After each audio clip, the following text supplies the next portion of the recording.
మంచి, చెడు, పాపం.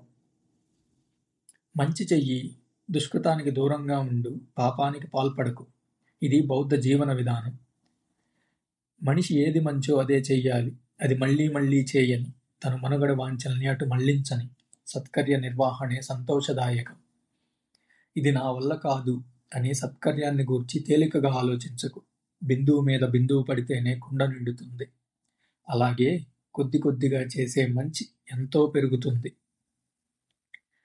చేసిన తరువాత చింతించనవసరం లేనిది మంచి పని. మంచి పని పర్యవసానం తృప్తిగా, సంతోషంగా పరిణమిస్తుంది.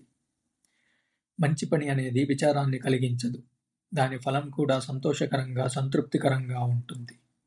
మనిషి తాను చేసింది మంచి పనే అయితే దాన్ని మళ్ళీ చేయనివ్వండి. అందులోనే సంతోషపడనీయండి. మంచి పనుల ప్రోధి ఆనందదాయకమైంది. తన సత్కర్మ ఫలితానికి వచ్చే వరకు ఎంత సజ్జనుడైనా తనకు చెడు రోజులే అనుకుంటాడు. కానీ అది ఫలించాక ఆ మంచి మనిషి మంచి పరిణామాలు చూడగలడు. మంచిని మనిషి తేలికగా చూడరాదు. అది తనదాకా రాదని అనుకోరాదు. చుక్కలుగా పడిన కొండ నీళ్లతో నిండినట్లు మనిషి మంచిని కొద్ది కొద్దిగా చేసినా అది అంతా కలిసి తనను పూర్ణంగా సజ్జనుణ్ణి చేస్తుంది. గంధం కన్నా, జవ్వాది కన్నా, తామర మల్లె పూల పరిమళం కన్నా సుగణం వల్ల కలిగే పరిమళమే గొప్పది. దుర్బలంగా ఉండే ధూపగంధం పరిమళం కన్నా సుగుణ పరిమళం ఉన్నత స్థానాన్ని చేరుతుంది. చెడు నన్నేం చేస్తుందని తేలికగా పరిగణించకు. చుక్క చుక్క నీటి కుండను నింపినట్లు చెడు కూడా పోగుపడుతుంది.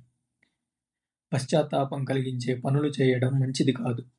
దాని ఫలితంగా కష్టాలు, కన్నీళ్లు కలుగుతాయి.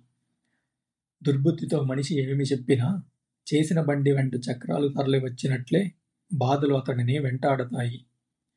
వ్యసనాల వెంటపడకు. నిర్లక్ష్యం వహించకు. చెడు భావాలను దరిచేరనీయకు. చెడు ఆలోచనలను అణచివేసి శ్రేష్టత వైపు సాగు. మంచి పని చేయడానికి ఎవరు వెనుదీస్తారో వారి మనస్సు వేటుకు సంబరపడుతుంది. పశ్చాత్తాపం కలిగించే పనులు చేయడం మంచిది కాదు. దాని ఫలితంగా కష్టాలు, కన్నీళ్లు ప్రాప్తిస్తాయి. పాపి తన పాపకర్మ పక్వం కానంత వరకు సంతోషంగానే ఉంటాడు. కానీ అది పండిన నాడు తన పాపం గుర్తిస్తాడు. మనిషి చెడు చేసిన దాని వల్ల నాకేమి హాని కలగదని తేలికగా అనుకోరాదు. ఒక్కో బొట్టు పడి కొండ నిండినట్లు మూర్ఖుడు చేసిన చెడు పనులు కొద్ది కొద్దివే అయినా క్రమంగా నిలువెల్లా చెడిపోతాడు. మనిషి మంచి వైపే త్వర త్వరగా సాగాలి. చెడుకు దూరంగా ఆలోచించాలి. మంచి చేయడానికి ఆలసిస్తే చెడే అతని మనస్సును లోబరుచుకుంటుంది. మనిషి ఒకసారి పాపం చేసినా మళ్ళీ చేయకూడదు. పాపంతో రంజింపరాదు. చెడు పోగు చేసుకోవడం బాధాకరం. సత్యల వ్రతం పాటించు. పాపమార్గం పరిహరించు. శీలవంతులు ఈ లోకంలో సుఖిస్తారు. వాంఛ నుండి దుఃఖం పుడుతుంది. వాంఛ నుండి భీతి పుడుతుంది. వాంఛను జయించిన వాడికి దుఃఖం ఉండదు, భయము ఉండదు. అన్ని జబ్బుల్లోకి ఆకలి పెద్ద జబ్బు. మనుగడ పెద్ద దుఃఖం. ఈ సత్యాన్ని, వాస్తవాన్ని తెలుసుకుంటే నిబ్బాణమే పరమోల్లాసం. రత్నశీలను కోయగల వజ్రంలాగా తాను పెంచి పోషించి చేసే చెడు పని నాశనం చేస్తుంది. చెట్టును అల్లుకున్న తీగ చందనాదోష్యంలో కూరుకున్న మనిషి శత్రువు కోరుకునేంత అధోగతి పాలవుతున్నాడు. చెడు పనులు మనకే హాని చేసే పనులు చేయడానికి సులభంగానే ఉంటాయి.